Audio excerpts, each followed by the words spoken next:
So this is Christina Spikuza. She was shot in the back of the head. This made headlines all over the world.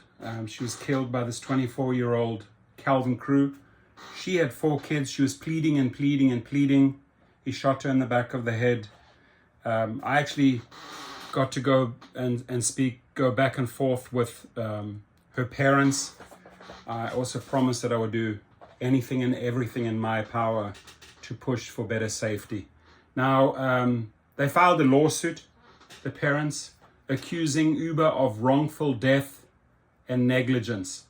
Remember, this was the Uber driver and mother of 4 murdered in an armed carjacking.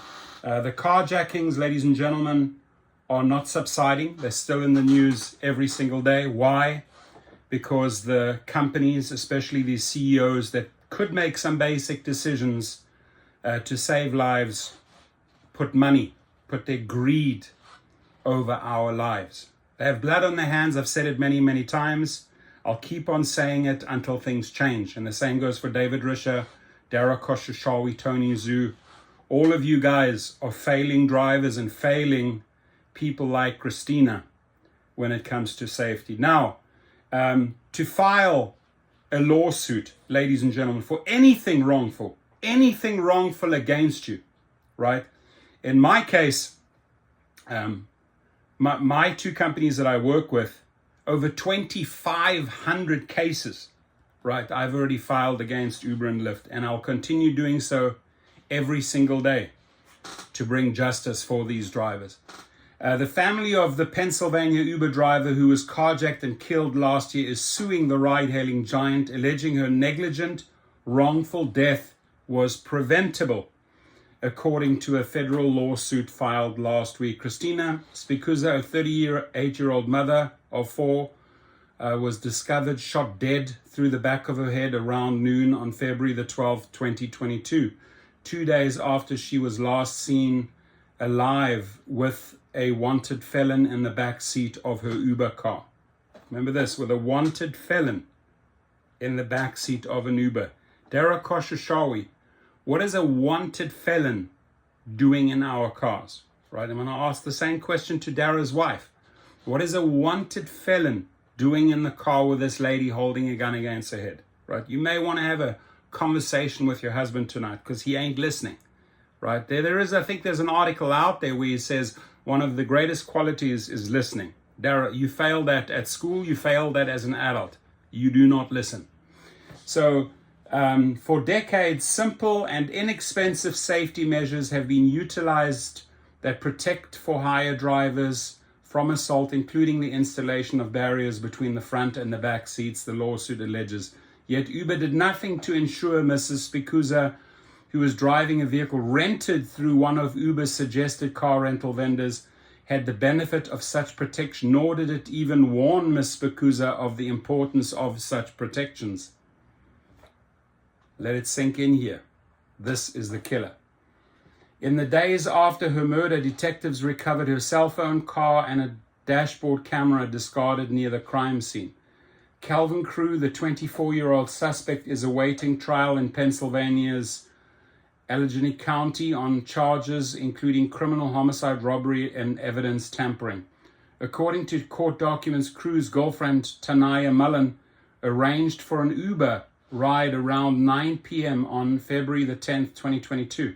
So this was ordered through his girlfriend. However, dash cam video recovered by police allegedly shows the wanted felon did not get out at the end of the trip.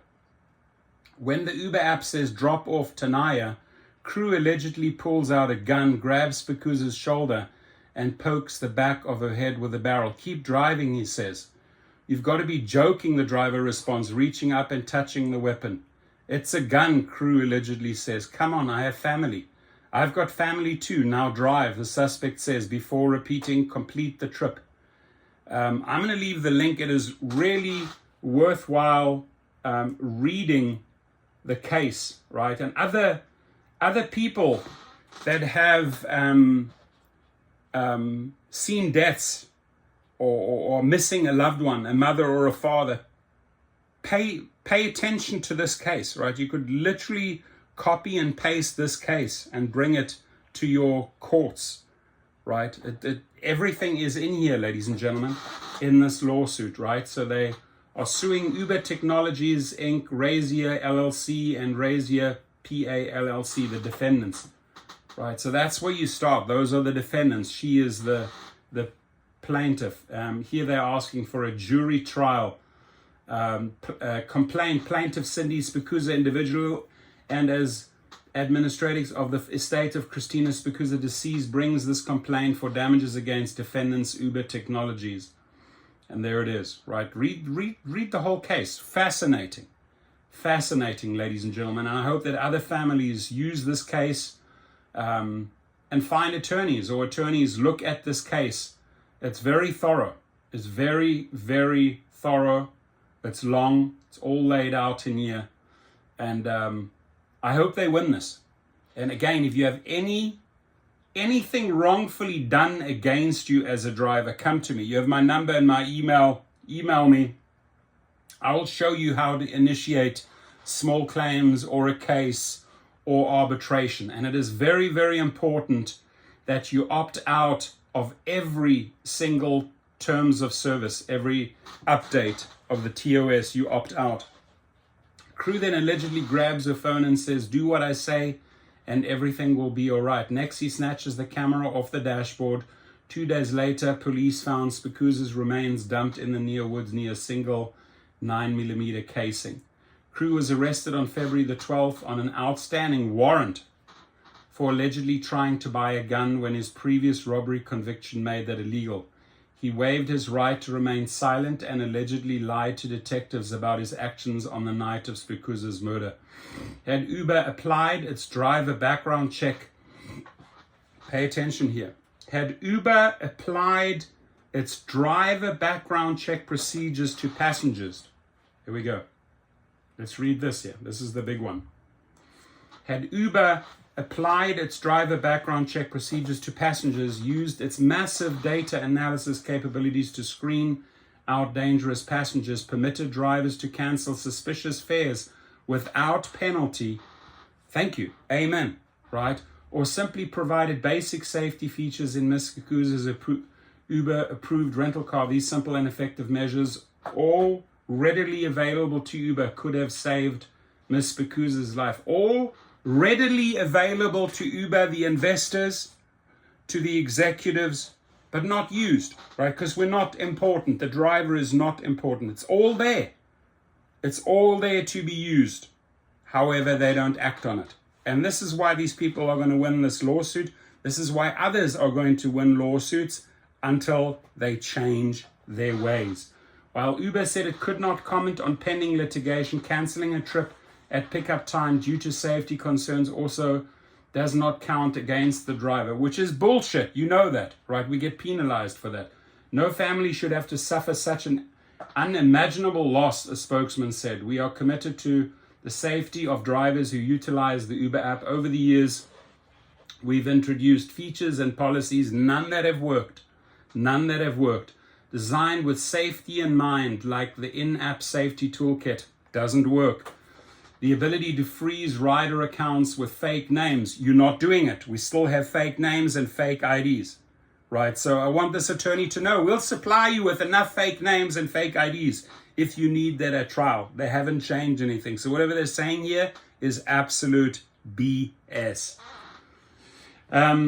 The ability to freeze rider accounts with fake names and requiring ID from riders in some circumstances. The safety of drivers is a high priority and will continue investing in safety features to raise the bar. Crew is back in court on September 18th for pre-trial motion hearing.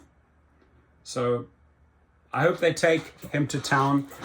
I hope that the company collects a fortune from Uber, and I hope Uber learns from this, and I hope others that have been hurt in this way also take action like the Spikuzas. Your comments, please.